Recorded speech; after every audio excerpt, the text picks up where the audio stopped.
നമസ്കാരം. തൊടിയിലെ ചെടിയിലേക്ക് എല്ലാ പ്രേക്ഷകർക്കും സ്വാഗതം. ഇന്ന് നമ്മൾ പരിചയപ്പെടുന്നത് മലം തകരയാണ്.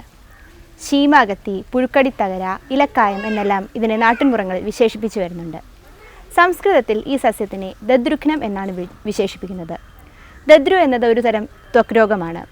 അതിൽ ധാരാളമായി ഉപയോഗിക്കുന്നതുകൊണ്ടാണ് ദദ്രുഘ്നം എന്ന പേര് ഈ സസ്യത്തിന് ലഭിച്ചത്. സിസാൽപിനിയേസിയ കുടുംബത്തിൽപ്പെടുന്ന ഈ ചെടിയുടെ ശാസ്ത്രീയ നാമം സെന്ന അലാട്ട എന്നാണ്. വെസ്റ്റ് ഇൻഡീസിൽ നിന്നും ഇന്ത്യയിലെത്തിയ ഒരു വിദേശി കുറ്റിച്ചെടിയാണിത്. പണ്ട് പൂന്തോട്ടങ്ങളിൽ ഒരു അലങ്കാര സസ്യമായാണ് ഇതിനെ നട്ടുവളർത്തിയിരുന്നത്. പിന്നീട് ഇത് കാട് കയറി വഴിയോരങ്ങളിൽ ധാരാളമായി വളർന്നതാണ്. കേരളത്തിലും ബംഗാളിലും കർണാടകയിലുമെല്ലാം ഇതിനെ സാധാരണമായി കണ്ടുവരുന്നുണ്ട്.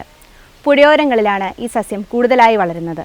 ഏകദേശം 8 അടിയോളം ഉയരത്തിൽ വരെയാണ് ഈ സസ്യം വളരുന്നത്. ഇതിൻ്റെ മരപ്പട്ടയ്ക്ക് കടും പച്ച നിറമാണ്.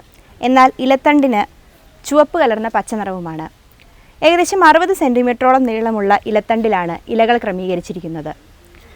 ഇലകൾക്ക് പേരയുടെ ഇലയോട് നല്ല സാദൃശ്യമുണ്ട്.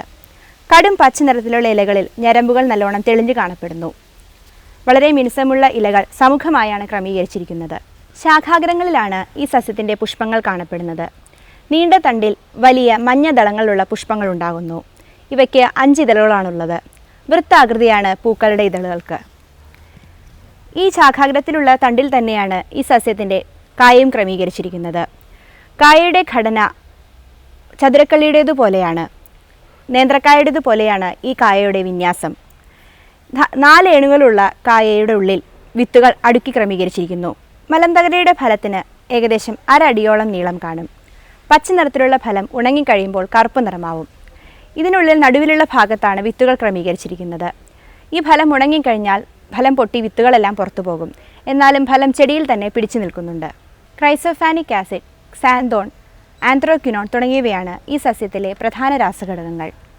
കയ്പ് പുളി രസവും ലഘുരൂക്ഷ ഉഷ്ണഗുണവുമാണ് ഈ സസ്യത്തിൻ്റേത്. ത്വക്ക് രോഗങ്ങളിലാണ് ഇത് ധാരാളമായി ഉപയോഗിക്കുന്നത്. കൂടാതെ വിഷം, അപസ്മാരം, നേത്രരോഗം തുടങ്ങിയവയിലും ഈ സസ്യത്തിന് ഒരുപാട് ഉപയോഗങ്ങളുണ്ട്. വീട്ടിൽ തന്നെ ചെറിയ ചെറിയ പൊടിക്കൈകളോട് ഉപയോഗിക്കാവുന്ന മലം തകരയുടെ ഔഷധ ഗുണങ്ങളെപ്പറ്റി ഡോക്ടർ CM ശ്രീകൃഷ്ണൻ നമ്മളോട് വിശദീകരിക്കുന്നതാണ്.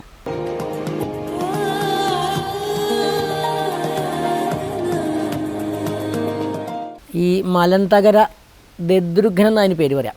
ദദ്രു എന്ന് വെച്ചാൽ ശരീരത്തിൽ ഇങ്ങനെ വട്ടന ഇങ്ങനെ വ്യാപിച്ച് വരുന്ന ത്വക്ക് രോഗത്തിനാണ് ദദ്രു. അതൊരു ടീനിയ വെറൈറ്റിയിലൊരു ഫംഗസാണത് ഈ ദദ്രു എന്ന് പറയുന്നത്. അത് മേലെ മുഴുവൻ ഉണ്ടാവാൻ കക്ഷത്തൊടിയിലൊക്കെ ധാരാളം ഉണ്ടാവും. അതിന് കുളിക്കുമ്പോൾ ഇത് നേരെ കലക്കമാക്കിയിട്ട് താളി പോലെ അരച്ച് മേലെ തേച്ച് 10 മിനിറ്റ് കഴിഞ്ഞ് ചൂടുവെള്ളത്തിൽ കഴുകിക്കഴിഞ്ഞാൽ ചൊറിച്ചിൽ മാറും, പരക്കണത് മാറും. അതുപോലെ തന്നെ ഇതിട്ട് എണ്ണ മൂപ്പിക്കാം. ഈ എണ്ണ മൂപ്പിച്ചിട്ട് മേലെ തേച്ച് കുളിച്ച് കഴിഞ്ഞാൽ ഇതുപോലെ ഈ ദദ്രു എന്ന് പറഞ്ഞ രോഗം പോലെ ചൊറിച്ചിലൊക്കെ മാറും. പിന്നെ ഈ ശീതപിത്തം എന്ന് പറഞ്ഞ രോഗമുണ്ട്. ആൾക്കാർക്ക് അട്ടിക്കരിയ എന്ന് പറയും. വെറുതെ അങ്ങനെ കാറ്റെന്ന് അടിച്ചാൽ ചൊറിഞ്ഞ് തടിച്ച് പൊന്താം. ഈ ചൊറിഞ്ഞ് തടിച്ച് പൊന്തിയാൽ അപ്പം തന്നെ ഇതിൻ്റെ ഇല അരച്ചിട്ട് അങ്ങോട്ട് തേച്ച് കഴിഞ്ഞാൽ അത് അപ്പം നിൽക്കും. അതുപോലെ ഈ വട്ടത്തിൽ മുടി കൊഴിയുന്നൊരു അസുഖമുണ്ട് തലയിൽ. അതിലിതിൻ്റെ ഈ ഇല എടുത്ത് അരച്ചിട്ട് ഇങ്ങനെ ഉരക്കി അവിടെ ഉരച്ച് കഴിഞ്ഞാൽ അവിടെ മുടി വരും. ഇതൊക്കെയാണ് ഇതിന് മെയിനായിട്ടുള്ള പ്രധാനപ്പെട്ട യൂസുകൾ.